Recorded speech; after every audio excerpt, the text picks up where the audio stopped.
Commerce is more connected than ever for consumers, but more fragmented than ever for the brands trying to reach them. Consumers discover products through creators, AI, retail media, social feeds, marketplaces, and stores, often all on the same journey. But inside many organizations, the teams responsible for those moments are still working across separate budgets, separate briefs, separate KPIs, and separate dashboards. That is the challenge at the center of Flywheel's newest Big Shift white paper, How Brands Can Move from Managing Fragmentation to Mastering It. In this episode of the Commerce Collective podcast, we've covered some of the paper's core themes with Mike Feldman, SVP of Commerce at Flywheel. We talked about what fragmentation really means, where it creates hidden costs, why more data has not made measurement any easier, and what brands can do now to start building a more connected commerce model.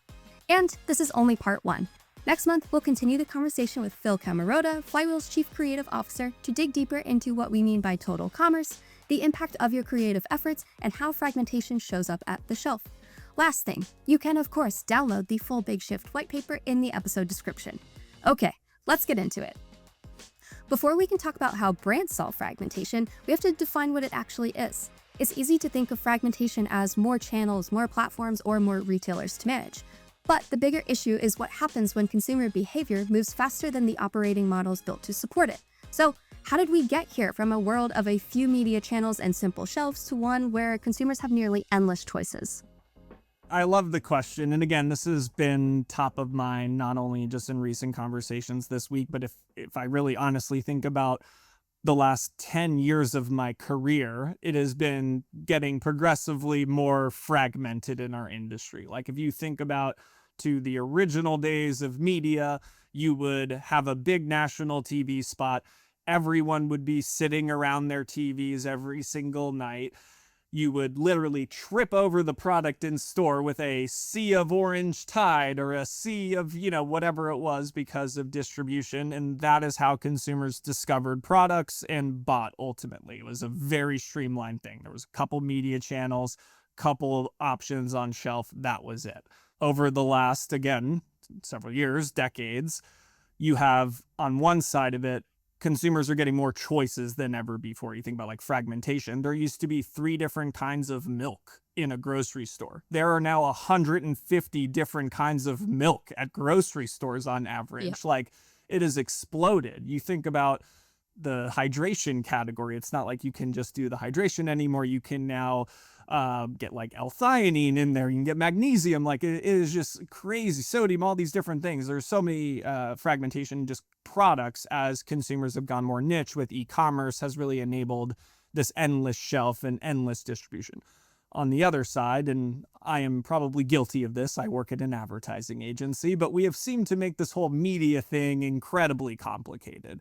On one side of it, obviously, consumers have changed their behaviors dramatically. We see people on their phones all the time. Like, even if the family is centered around that same television experience, in most cases, they're also on their phone or also on something else. Even the choices we're doing, like a lot of people are on TikTok or in Meta, or they're shopping on Amazon or Walmart, and we just have these unlimited choices. And so that has created all this fragmentation. That has been great because that's what consumers have asked for. However, as marketers, at the end of the day, we only got so many dollars, we only got so many hours, and there's all these different crazy things we can do. And so we've reached this just boiling point in our industry, and why we were so excited to write the Big Shift, because it has gotten so ridiculous. There's just so much fragmentation out there. And so probably one of the most common questions I get asked by brands today is, how can we start orchestrating and make sense of all the madness? If consumer behavior has changed so much, the next question is obvious. Why are so many brands still organized around the old model? The problem is not always a lack of strategy. Sometimes it is the structure around the strategy. Too often, organizations plan based off their historical norms. Like, even as I think about it today, like we have so many teams where we're talking to different clients for brand media versus retail media. Not only talking to different clients, they have different briefs, different KPIs, and even on the brand side, they literally have different bonus and incentive structures. So like they want the media to do different things and drive different outcomes for their own personal incentives.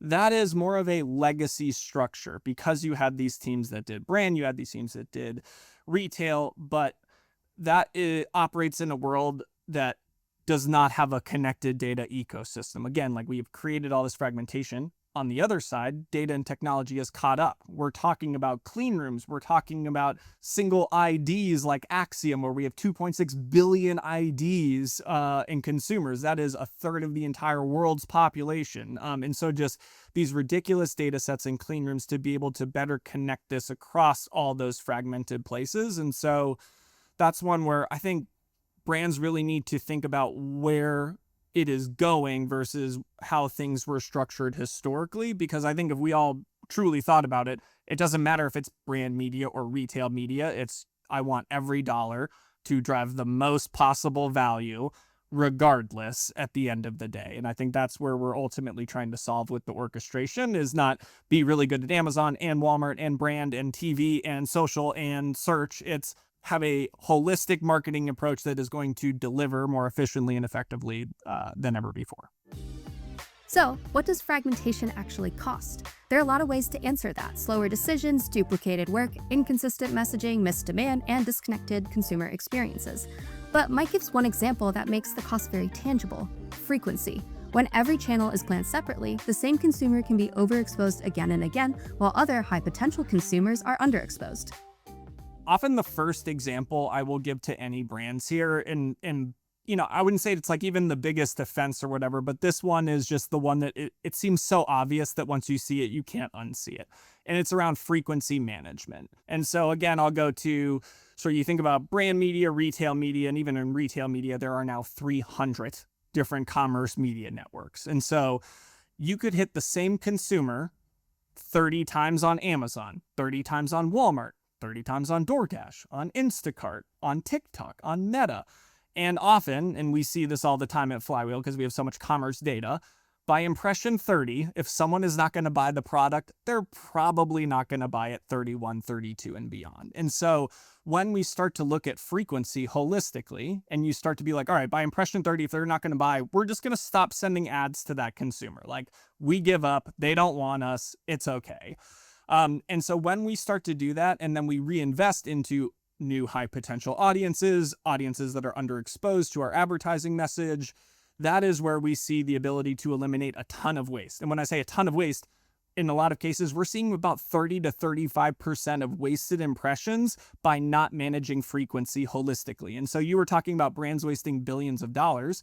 If we think retail media is a $100 billion industry, and I believe if you're not integrating that with brand media, you're wasting 30% of your spend. I think I can find about $30 billion of wasted spend in our industry. Think about it. It's pretty annoying when you as a consumer see the same ad over and over and over again, right? And for this audience, you know it is just wasted spend. It is budget that could have been used to reach a different consumer, support a different moment, or capture demand somewhere else in the journey. So, what's the solve? That's one that always resonates with brands the most, because really, I think everyone believes we are wasting spend in some way. I mean, this has been since John Wanamaker was, half of my advertising dollars are wasted. The trouble is I don't know which half. We can solve that through fragmentation. We can solve that through tracking the same IDs. To your exact point, you are not different people on YouTube and TikTok. You're Emma. And so to be able to track you, again, on an ID level, and then where it gets even more powerful, and again, why I sort of work on the Flywheel side of things, is not just tracking you across all those channels, but then where did you ultimately take an action? And so it's like, hey, we're able to now track exposure across all these different things. Where did you see ads? What actions did you take? And then ultimately, did you buy the product? Where did you buy the product? Did you continue to buy the product, or did you shift? Like, that's the kind of data we can unlock with commerce. Once brands recognize the cost of fragmentation, the next question is where to start. Before brands jump to the most advanced tools, they need to get the right people aligned around the same business priorities. I did a client session, and so we were talking about sort of the future of commerce, and my topic was around state of the industry. And so I was talking about fragmentation, even on the brand side. So like before my time at Flywheel, back when I was a young lad, I used to sell toilet paper on Amazon. So I worked for Georgia Pacific, selling Angel Soft, Brownie, all the great stuff. And when I started in the organization, I was in truly one of the first ever retail media roles in the industry. This was back in like 2013. And so so distinctly remember talking to the brand teams, and the brand teams were like, hey, I'm excited you're here. I am worried you're going to be a little too aligned to the sales organization. And then when I talked to the sales team, they were like, hey, I'm glad you're here. Like, love your skill set. I'm worried you're going to be too aligned to the brand side of the organization. And so that is objectively insane. At the end of the day, everyone works for the same company. And so I had this conversation with them, and they're like, so like, how do we actually solve that? How do we all plan it together? And I was like, I know this is going to sound basic, but it's really going to be two things.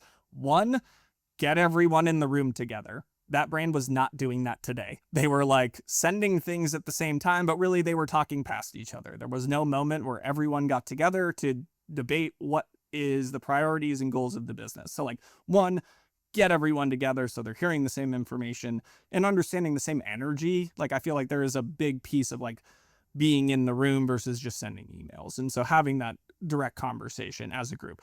The other one, and this is the most important one, is those aligned incentives. And so I will always say is like, I know they're going to have different things at the end of the day, but the more they can get to a tight group of defined KPIs that are going to benefit both parties, the better off they will be. And that was frankly my solve at Georgia Pacific back in the day. It wasn't trying to get the brand team to think about the sales to brand. It was building a better business case where they both understood where they were going to find value. That is how we solve a lot of this, by getting everyone to row in the same direction. And I know that sounds basic, but frankly, we're not doing it today. And with the advancements in technology, we're getting better data to build better business cases to get people to move in that direction. So I am optimistic we are right on the precipice of solving this. Fragmentation gets reinforced by what teams are measured against. If every team is optimizing toward its own channel metric, business can end up with a lot of individual wins that don't really end up to stronger growth. So I asked Mike, which KPIs matter most when brands are trying to move toward longer-term, more connected performance? I think I'm going to quote Patrick Miller on this one. He may be familiar to this podcast and program, but he would say, would say sales share and profit. So at the end of the day, like, Wall Street doesn't care about your ROAS. They don't care about your CPCs. They don't care about this, that, or the other thing. They care about sales share profit. That is it. Now, to your question on the KPIs, sales share and profit are not necessarily leading indicators. Those are longer term metrics. And so essentially at the end of the day, we're trying to create better and better metrics that are going to correlate to sales share and profit. And that's frankly why I've been so invested and leaned into retail media, because we have actual commerce data that correlates to those things. I'm not as particular on the exact KPI and how it's calculated, and I can give you recommendations based on the individual business. But the overarching thing I would say for brands is that they should be thinking about using commerce data to improve their decision quality. Again, commerce data is going to correlate to sales share and profit. Those are commerce metrics. And so where are you doing things like analyzing audiences, analyzing creative, analyzing channel tactics with commerce data to then better correlate that to sales share and profit? I think if you are thinking about it in that lens, you are generally moving in the right direction. More data, however, does not automatically mean better decisions. In fact, more dashboards can sometimes make fragmentation worse if teams are not aligned on the question that they're trying to answer. So, where do brands start? I think one of the most common conversations I have with brands today is that they have access to a ton of data. Like, they have more dashboards and more data than ever before. I think where brands and agencies and everyone in our industry is not struggling for data, they're struggling for direction. And so, I talk a lot internally about like, don't set the scene, set the direction. And so I think that's where we need to be better as agency partners. Like, our clients are going to see a ton of data. We build tools and technology for the last decade to help separate signal from noise. So where are those areas of opportunity where they can grow? And so, I think for the brands, the more specific, and to going back to your question of like, what questions can they be asking? One of the things I always ask is like, what is keeping you up at night? Because that's one where like, what are the issues you're trying to solve? And then once you know what you're trying to solve, then what is the business case that needs to be made to solve that? What are the KPIs that then drive against the business case? And then how are you impacting those things that then drive the KPIs in the business case? And so you always sort of work your way back from there. But I think I think the tighter you can get on sort of what the goals are and all of that. Now, I will say at the same time of the sort of trial and awareness, we have reached also to a point where data is getting better, return on consumer, full funnel advertising and analytics. We are now better at calculating sort of what ultimately drives that conversion at the end of the day. To wrap up this conversation, I asked Mike for one practical step that brands need to take right now. There are certainly a few, and again, I had mentioned a couple of these earlier, but I think the more that you can rally the team together early and help set a really tight, clear direction. So within the big shift, we had an amazing case study with our partners at Danone, and I think they're a really good example of bringing this together. You know, they looked at sort of the commerce data that they saw that they were struggling in the category. A little bit at the same time, they were looking at consumer behaviors. Consumers were struggling. They were under economic pressure. People couldn't afford necessarily going to a Starbucks anymore, but they still wanted that luxury of that sort of home barista type experience. And so they used a lot of those insights, both on the consumer side, as well as the commerce side. So like, where were the trends in the category and where were the trends with the consumers, to then marry into this insight of, hey, we wanted to do this home barista campaign. And so really help educate consumers. That then means they're going to have to do things across a lot of different areas. So that means educating actual consumers, which we recommend. And I would definitely go into, like, think about where consumers are discovering things. It's social, affiliates, creators, AI. Those are not necessarily retail media channels. At the same time as those content and assets were being produced, the team, from a pure connected standpoint, and this is how we think about total commerce. It's not just, hey, we're going to do these assets and create them, but we're going to take those same winning assets and then bring them into retail environments like our retail PDPs and things like that. And so that's where then the consumer is able to see that same experience across multiple channels from a creative standpoint, where we then take it to the next level. And this is where we're going to start solving fragmentation, is with IDs. So then being able to track that same consumer and how they interact and where and how they ultimately convert. And so long-winded answer of your question, but ultimately I would start with a core group with a really defined set of goals and objectives. And then I think one thing that we need to get more accustomed to is frankly sharing insights and information. Like, I'm a big fan of, like, what are the 2 to 3 things that you're learning this week, this month, getting together with cross-functional teams, because you know, there might be a new keyword that then drives a creative insight. There may be a great creative that then needs to be applied to a PDP. And so much of, you know, we can break down fragmentation with data and technology and AI, but there's also the human element of, like, let's all get in a room, discuss how we want to work together, break down problems, and come up with an action plan. Fragmentation is not just connecting all of your dashboards, it is connecting the work, the insight, the creative, the retail environment, the media, the measurement, and the teams responsible for each of those moments. And in the full Big Shift white paper, that is where we start to get into total commerce, a model built around connecting strategy, execution, and measurement around the consumer. We will go deeper on that in next month's episode with Phil Camarota, where we'll talk about creative commerce, how creative needs to work harder across the full journey, and why the shelf is where fragmentation often becomes the most visible. To close this episode, we ended with a quick rapid fire on what brands need to be building right now, where they should look for growth, and who needs to be in the room earlier. One habit brands should build in 2026 to head toward mastering fragmentation. I think brands need to master clean room strategies. Boom. One place brands should look for hidden growth is... Brands are going to see outsized growth, obviously, in e-commerce, but I would not sleep on rising marketplaces like TikTok Shop. One question every brand leader should ask their team. If they had to pick one single KPI and goal, what would it be? And what needs to be true to get there? I like it. One team that needs to be in the room earlier for commerce planning would be... the actual commerce team. The amount of times I could tell you that the commerce team was the last people invited. No, it's actually, I would answer the question differently. I think commerce people need to get earlier in the brand meeting discussions. Typically it starts brand, then commerce. I think it needs to start at the same time, and that is where we're going to see the biggest impact. And that wraps up another episode of the Commerce Collective podcast. When teams, KPIs, data, and execution are disconnected, brands waste spend, miss demand, and make slower decisions. But the opportunity is just as clear to move from managing fragmentation to mastering it. Thank you to Mike for today's insights, and be sure to tune in next month. Thank you for listening, and we'll see you next time.